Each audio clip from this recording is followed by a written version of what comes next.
Mutiara Hikmah Official, menyingkap hikmah di balik sunnah.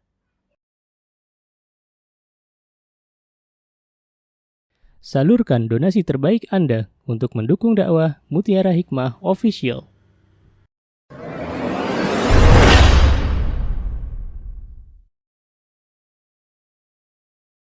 Pertanyaan selanjutnya dari Kak Di. Assalamualaikum Ustazah. Izin bertanya, saya seorang mahasiswa sekaligus belajar mengajar anak-anak kaum muslimin membaca Al-Quran. Sekiranya saya ingin menambahkan materi-materi untuk anak-anak didik saya sehari-hari, apa yang bisa saya berikan dan tambahkan untuk mereka ya Ustazah? Jazakillahu khairan.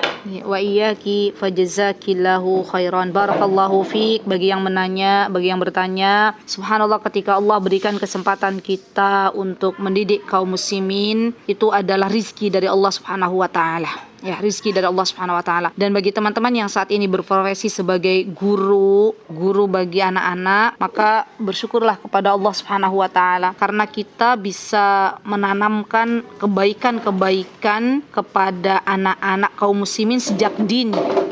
Dan kebaikan yang kita tanamkan itu akan bermanfaat bagi mereka di masa yang akan datang. Ya, nah apa yang mesti kita berikan kepada mereka, ya teman-teman? Yang kita berikan kepada mereka kalau anak-anak masih kecil, maka kenalkan mereka sebanyak-banyaknya dengan Allah.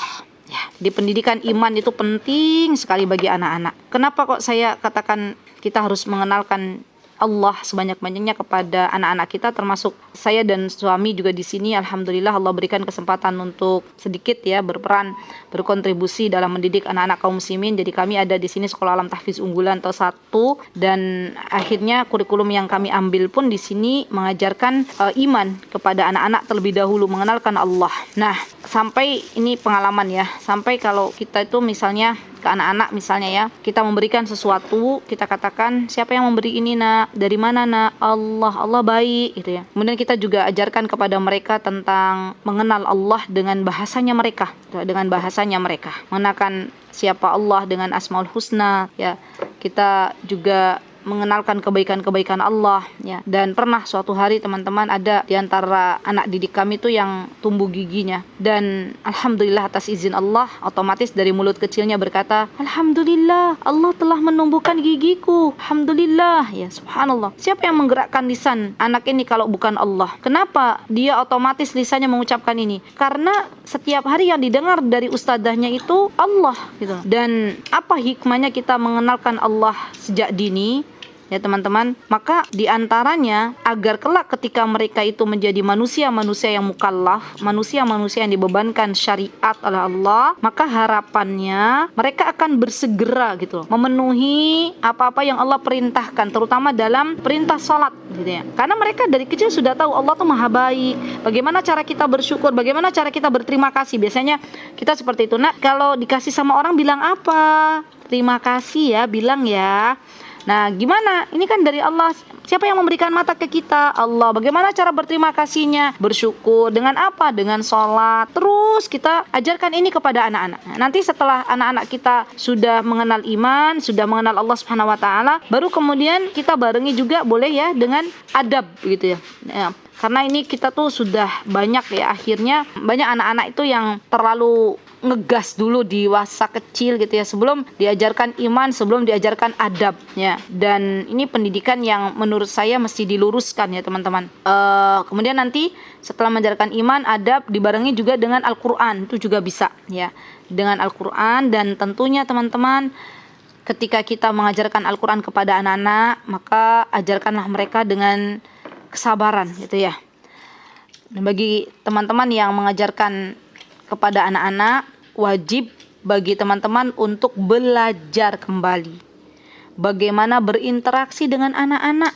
Karena anak-anak itu manusia-manusia yang dia tidak bisa kita pura-pura gitu dengan perilaku yang kita berikan kepada mereka. Mereka itu subhanallah teman-teman ya, saya tuh bisa mengerti guru-guru di sini yang memang benar-benar tulus itu ke anak-anak. Itu anak-anak pun akan dekat dengannya gitu loh. Subhanallah. Dan atas izin Allah, apa yang nanti kita sampaikan, kalau kita sudah benar-benar mengerti cara berinteraksi dengan anak-anak, tahu apa yang disukai anak-anak, ya, maka atas izin Allah apa yang kita sampaikan tuh akan sampai ke dalam hati mereka. Jadi pernah juga suatu hari teman-teman anak didik kami tuh ada yang dia berada di sebuah kereta dengan ayah bundanya, dan ketika itu hujan deras gitu ya di luar. Terus dia bilang, "Bunda," kata ustadzah, lihat teman-teman, anak-anak itu subhanallah ya, mereka itu menjadi seperti spon gitu, apa-apa diserap. Dan dia bilang, kata ustadzah, kalau hujan deras itu kita berdoa. Kata anak kecil ini ya, dia subhanallah dari lisannya keluar begini, "Dan saya mau berdoa agar aku dan ayah, bunda, adik semuanya dimasukkan ke dalam surganya." Ibunya yang cerita ke saya, ibunya bilang, "Ustadzah, saya lihat bapaknya anak ini diem ya, dan sepanjang perjalanan tuh akhirnya kita merenung, ya Allah, kok bisa ya anakku bisa berpikir seperti itu. Kita aja waktu lihat hujan tuh nggak ada pikiran ke situ gitu lah." Subhanallah. Dan itulah anak-anak gitu loh teman-teman. Jadi tadi ya yang bisa kita lakukan, ajarkan iman, kenalkan Allah sebanyak-banyaknya kepada anak-anak, mengajarkan adab, ajarkan pula nanti Al-Quran. Karena Imam Syafi'i mengatakan, barang siapa yang menitipkan pendidikan anak-anak kita ya dengan pendidikan Al-Quran, maka Allah akan menjaga anak ini. Ya subhanallah, wallahu ta'ala a'lam. Mutiara Hikmah Official, menyingkap hikmah di balik sunnah.